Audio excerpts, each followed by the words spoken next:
The year was 1803. The air hung heavy with the scent of sugarcane and fear. I dared to raise my voice for freedom. I spoke of equality, of justice, of a God who saw no color. His words resonated with his fellow slaves, but enraged his master. One fateful night, Knight was dragged from his shack. Please, have mercy. His pleas for mercy were met with laughter. His life, a beacon of hope for so many, was brutally extinguished. The master, fearing Knight's vengeful spirit, ordered his head severed from his body. They buried his body in the cane fields, a nameless grave under the scorching sun. But his head, they say, was interred beneath the altar of the old church, a grim reminder to those who dared to dream of freedom. Skull Point, they call it now. A desolate stretch of land in Mile Gully, Jamaica. The church, once a place of worship, stands in ruins. Its crumbling facade a testament to time and terror. Locals whisper of strange occurrences, of eerie chanting on the wind.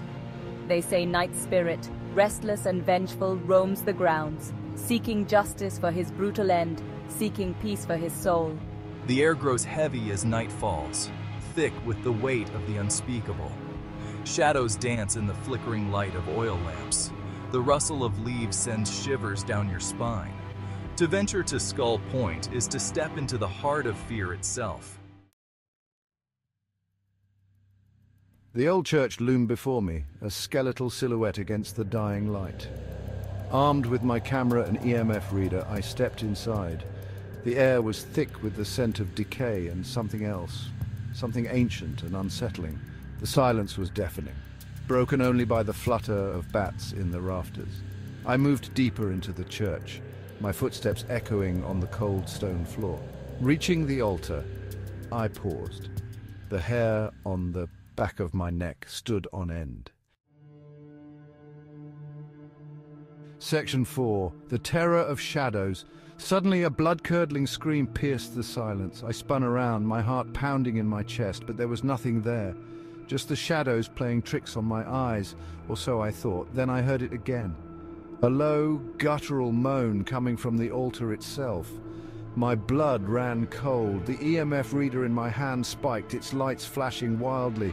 Something was here with me, something unseen but undeniably present. I raised my camera, my finger trembling on the shutter button. The air grew colder, the stench of decay intensified. I felt a presence behind me, cold and menacing. Section 5. Unmasking the Phantom. Taking a deep breath, I turned to face my fear. My flashlight beam cut through the darkness, revealing nothing, just an empty corner shrouded in cobwebs and dust. And then I heard it again, a fluttering sound coming from above. Shining my light upwards, I saw them. Hundreds of bats, disturbed by my presence, swooped and circled in the rafters. Their high-pitched squeaks, amplified in the confined space, had created the eerie moans and screams that had terrorized me. The EMF spike, likely caused by the old electrical wiring in the church, frayed and exposed by years of neglect. There were no ghosts here, no vengeful spirits. Only the very real and very unsettling presence of nature reclaiming its own. Section 6. The Lingering Dread. I left Skull Point as the first rays of dawn pierced the darkness. The bats had settled, the church stood silent once more. But the memory of that night, the terror that gripped me in the darkness, remained.